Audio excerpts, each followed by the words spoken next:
Ya sama aja, kamu ada atau nggak ada, laki-laki nggak mungkin bisa mengelak dari wajah perempuan cantik walaupun tersembunyi. Nah itulah makanya banyak sekali rupanya. Akhirnya saya bilang, Dek, aku ini laki-laki, perempuan setersembunyi apapun kalau dia cantik aku pasti bisa melihatnya. Karena apa? Karena aku laki-laki. Melihat perempuan cantik dan tersembunyi itulah watak dasarku. Karena kalau aku gak bisa melihat perempuan yang cantik dan tersembunyi, mana mungkin dulu aku menemukanmu.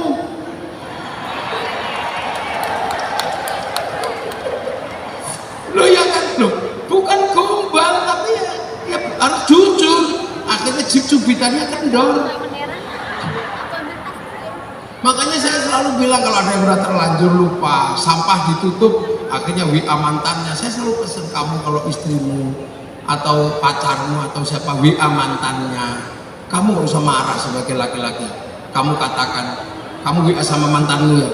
Enggak, udah jujur aja. Kamu kalau WA sama mantanmu, WA terus, gak apa-apa. Kalau kamu masih ingat mantanmu, ingatlah. Kalau kamu masih mau menghadirkan mantanmu dalam hatimu, hadirkan. Jangan kau hapus nama mantanmu dari hatimu, karena sekarang tugasku yang akan menghapusnya. Oh, enggak. Nah itu penting gitu loh. Jadi dalam rumah tangga, karena ini penting. Makanya sekali-sekali muslimat bikin apa? PBNU bikin pelatihan bagaimana menjadi laki-laki yang romantis. Bukan rokokan, makan gratis gitu, tapi PBNU itu saya pengen sekali-sekali bikin pelatihan menjadi laki-laki yang romantis. Jangan dikit-dikit fakih, jangan dikit-dikit fakih, jangan dikit-dikit fakih. Itu, ya. Iya kan? Tiba-tiba menikah lagi, alasannya ini adalah syar'i. Jelasin yang benar. Kenapa kau menikah lagi? Kenapa? Ada pelatihan itu, ya. Itu penting. Untuk apa? Membuat sawah-sawah ini tenang, menumbuhkan tanaman penting. Terutama PBNU DKI itu penting.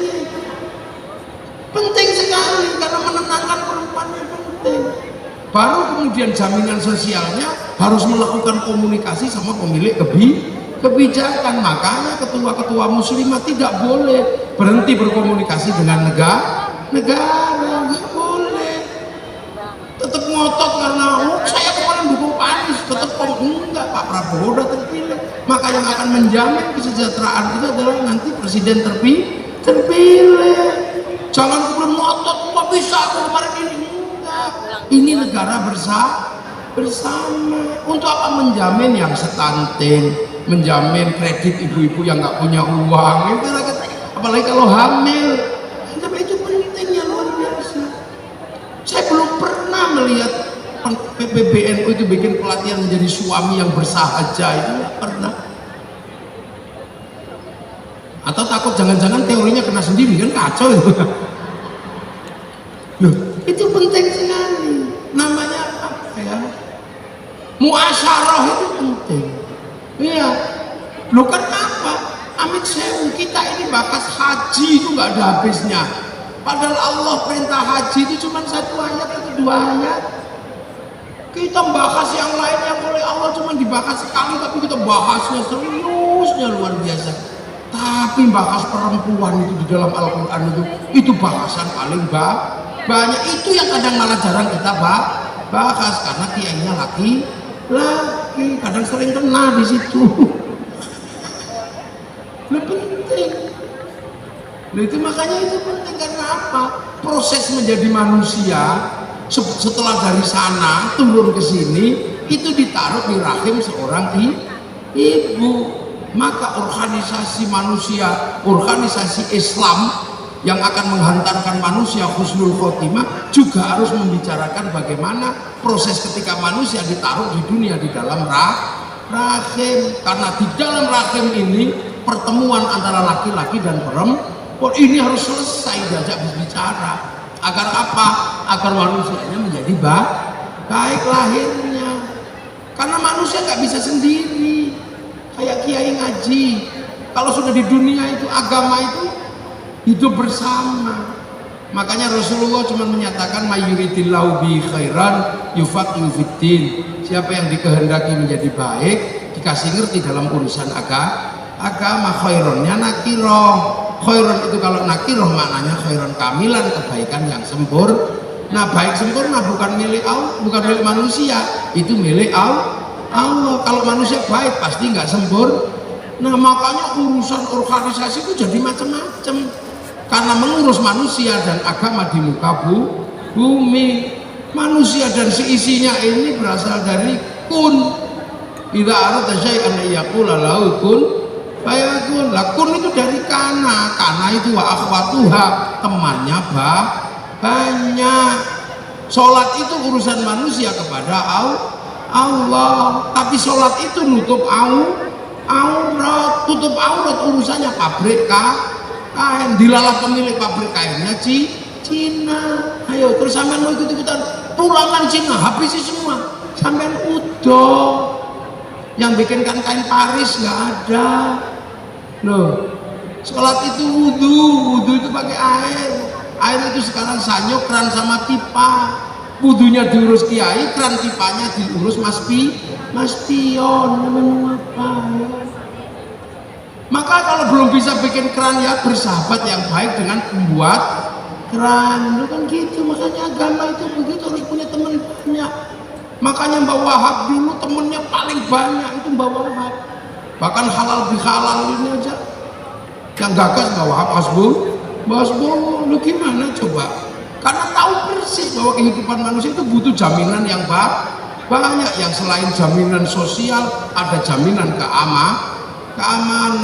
Yang bisa menjamin keamanan manusia apa? Negara. Makanya manusia yang baik, laqad khalaqnal insana fi ahsani taqwim, sempurna kebaikannya karena aman wa amilus sholihat. Tapi manusia yang baik, agama yang baik dilindungi apa? Dilindungi oleh wahadzal baladil.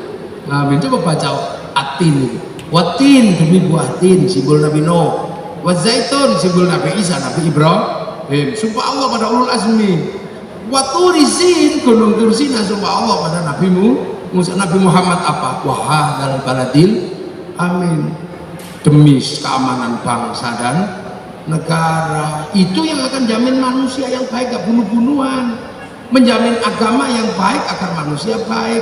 Manusia baik, agama baik akan rusak kalau negaranya rusak. Makanya Timur Tengah manusianya ganteng-ganteng, agamanya dekat dengan Rasul, tapi dua-duanya rusak karena keamanan bangsa dan negaranya rusak. Makanya muslimat dalam kondisi apapun jangan pernah turut campur dalam ikut membangun atau membuat kegaduhan negara. Itu penting. Nah, pentingnya di situ, makanya PBNU nggak pernah hancurkan Yahudi. Lah kalau Yahudi mati semua, kita pergi kajinya renang. Karena yang bisa bikin pesawat itu Yahudi. Kalau belum bisa bikin jangan alot daripada renang, malah nggak nyampe. Itu kan ini bersama itu.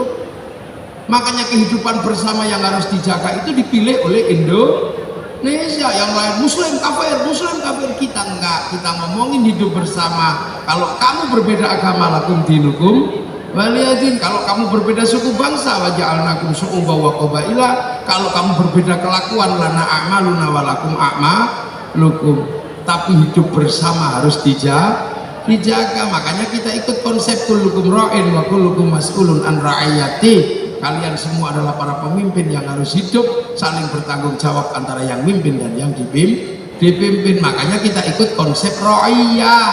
Ra'iyah itulah yang diserap ke bahasa Indonesia menjadi rakyat. Makanya rakyat itu berbeda-beda tapi saling tanggung jawab, bisa memimpin dan bisa dipimpin. Itu kan konsep ra'iyah. Makanya ra'iyah itu kalau ngumpul namanya musyarakah, jadi masyarakat itu. Kalau berbeda paham, wasyawirhum fil amri, jadi musyawarah. Nah, karena dulu yang nata itu para wali, maka daerahnya disebut wilayah. Nah, wilayah itu yang akhirnya jadi NKRI. Makanya pemimpinnya Majelis Permusyawaratan Rakyat, Dewan Perwakilan Rakyat. Makanya penerus para wali NKRI harga mati. Karena kalau NKRI-nya rusak, manusianya rusak, agamanya rusak. Dan satu-satunya negeri muslim yang bisa pakai praktek konsep ro'iyah hanya muslim Indonesia. Saudi kembali pada kerajaan. Sebelum ada Islam sudah ada raja. Yaman dan sekitarnya menggunakan sistem komunis. Ayo. Di mana orang bawah proletar berkuasa. Di sini ro'iyah. Satu-satunya negeri muslim yang bisa pakai konsep ro'iyah hanya muslim Indonesia. Dan dengan konsep ro'iyah berbeda tapi saling tanggung jawab, selamatlah Indonesia.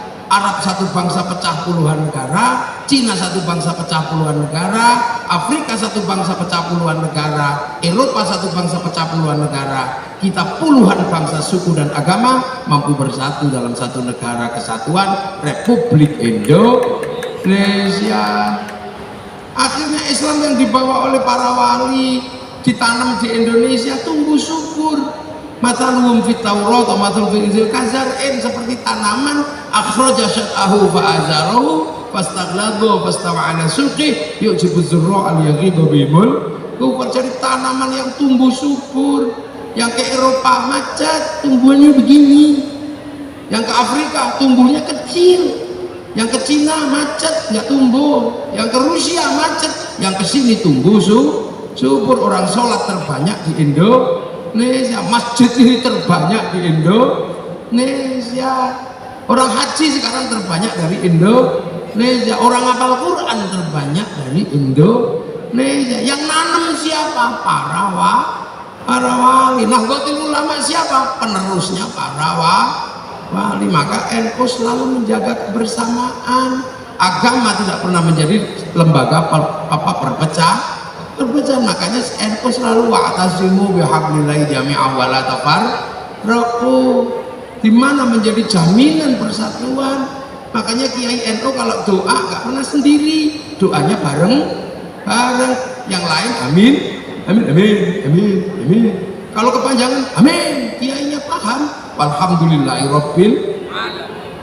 Kalau yang doa semakin banyak dibawa ke lapangan. Begitu di lapangan semua seneng, namanya istighosah kubra.